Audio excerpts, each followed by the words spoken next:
Hey everyone. So I know I've been talking a lot about the reactions that I've been getting from people, and so far usually they're along the lines of, that's a really cool haircut, or why did you do this? Is it somebody that you care about that got sick, or you sick?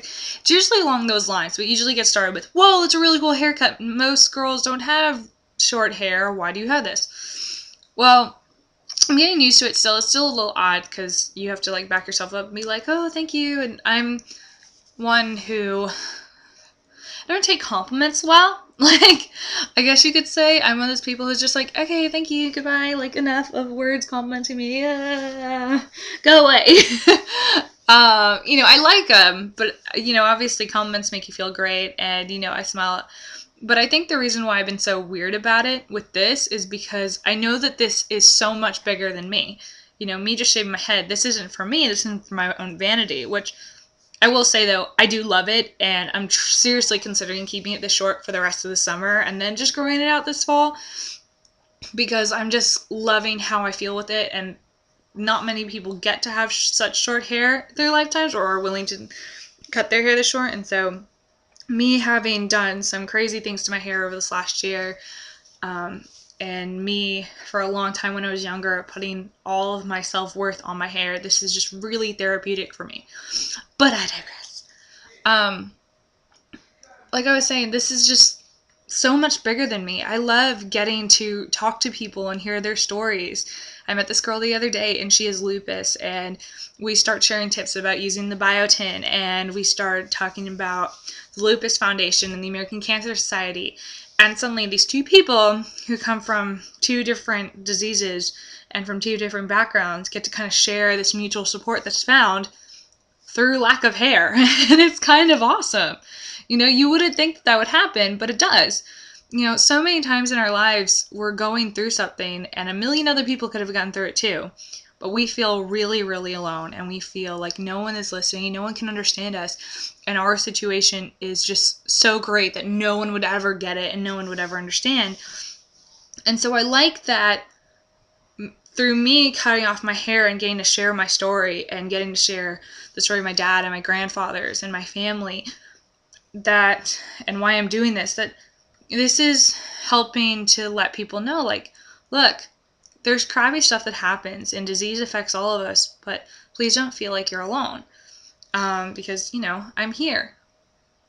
And that's actually kind of the perfect segue into the story that I want to share with you guys.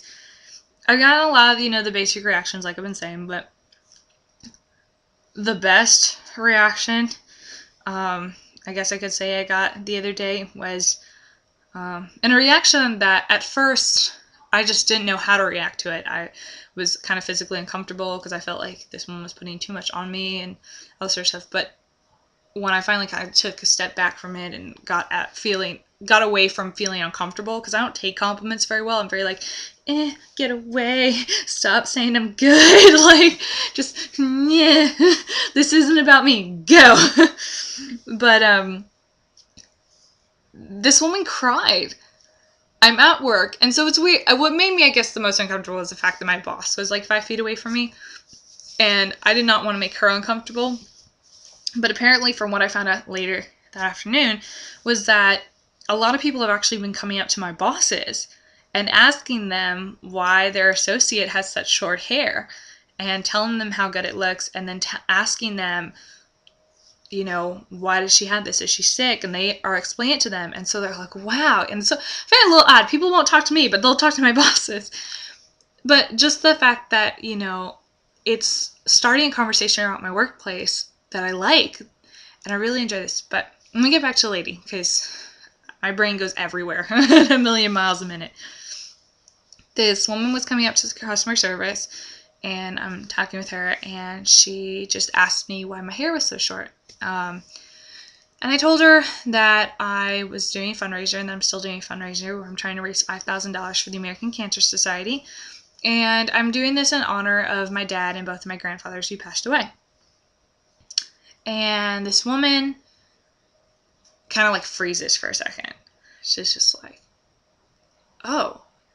And at first I'm like, what is this lady's deal? I'm not expecting this oh, kind of reaction. Usually it's like, oh, that's really cool. That's really amazing. It's really dope. This is a little abnormal for me.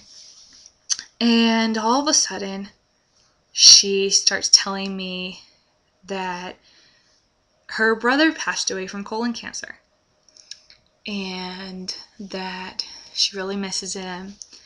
And she thought what I did was wonderful. And she just, every time she tries to speak, she's getting more and more choked up and she's crying in the middle of my store in the middle of the afternoon. And I just didn't know kind of how to react to that because I hadn't gotten that reaction yet. And so I was just like, thank you, like, I was like, it's more than me, and, it's not about me, and because it's not, and that's, as uncomfortable as I was getting, when I finally stepped away from the situation, I was like, wow, this is a wonderful reminder that this isn't about me, that this is about all the people that we've lost and who are fighting and who are survivors or who, it's for everybody else. This isn't for me. And I love that, for this woman, she came in and was just so touched by me shaving my head and being a part of this. I love that she was feeling like, the way I took it was that someone didn't forget about her brother. Because for those of us who have lost really close family members, some friends of ours, they move on from it and they get past it. They're like, oh, Ariana's the one with the dead dad. Or, I never got to meet Ariana's dad, but I'm sure he's a really nice guy. And all this other stuff. And everybody else kind of moves on, and the rest of us are kind of just sitting back at home. We're like, I have days where I wish I could still call my dad, or I'm expecting to hear his voice when I pick up the phone, or I'm expecting to hear him barge in my room and be like, what are you doing? Or ask me about school, and just tell me a really funny joke. And there, I'm still expecting it to happen. And I can't, that's what happens. There are days where I'm still expecting this to happen, even 8 years later. And I know that if I was in her position, I would feel like someone didn't forget about my dad. And someone didn't forget about my grandfathers. Someone didn't forget about my mom's friends or my friends' parents. Just someone, a complete stranger, didn't forget about them. Their life had meaning to a complete stranger.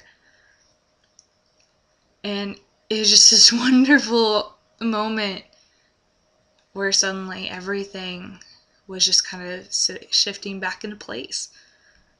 Where my heart suddenly was falling into the right place and the right words were being said. And she said something to me, which is kind of a little off topic, but this is, the day after Mother's Day, and she turned around to me and said, she goes, Happy Mother's Day. And she goes, and please give your mom like all the love and wish your mom a happy Mother's Day, because she obviously did something really good with raising you. Anybody who knows my Tumblr knows that I've been, a little angsty. There's some issues at home right now since I've moved back. It's a little difficult being 21 years old, almost being 22, and being independent for 3.5 years and having to move back home where you're now under rules. And so there's a little tension in my house at the moment. But to hear something like that, especially after everything else she said, I went back home and I just hugged my mom, because no matter what we fight about or no matter if I disagree, she's still my mom. We're the exact same person. That's why there's a little tension, but she's still my mom and I love her dearly and I don't know what I would do without her. And I just went back home and I just hugged my mom, and I could not stop hugging her, because sometimes I can find myself upset because I'm like, I lost a dad. What, I don't know how to deal with that still. Like 8 years later, I'm just like, I lost my dad. He's not here. I don't know what to do. And because my dad was the glue that kind of held my whole family together, and both families, my dad was that centerpiece. And then, you kind of forget. You're like, wait, I didn't just lose my dad. My mom lost her best friend, she lost her husband, she lost her lover, she lost her everything. And, you know, I can understand now why my grandmother is uncomfortable with seeing me and doesn't want to see me right now, because my head reminds her of her son.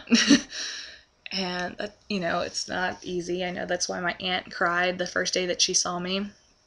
My aunt just cried and cried because she was so, it just brought back so many things. And they kept saying to her, we're so glad you're actually not sick. And I'm like, no, if I'm sick, then I'm sick. I've witnessed enough people have gone through this to know what my plan of action would be and what I'd want to happen. And I know that I'd come out fighting and I wouldn't want to give up ever. So if I'm going to die, I'm going to go down fighting. Like, I don't care if they say you guys 0% chance. I'm going down fighting.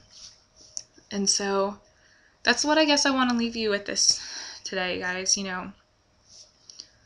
Always fight with everything you have in you. Hug your loved ones, love your loved ones, no matter what kind of tension's going on at home, or even a distant cousin, or anything that's going on, friends, all that drama, fix it. Because you don't want the last thing you said to someone was like, oh, screw you, or I don't like you. You don't want that to be like, you don't want your life to end up like that.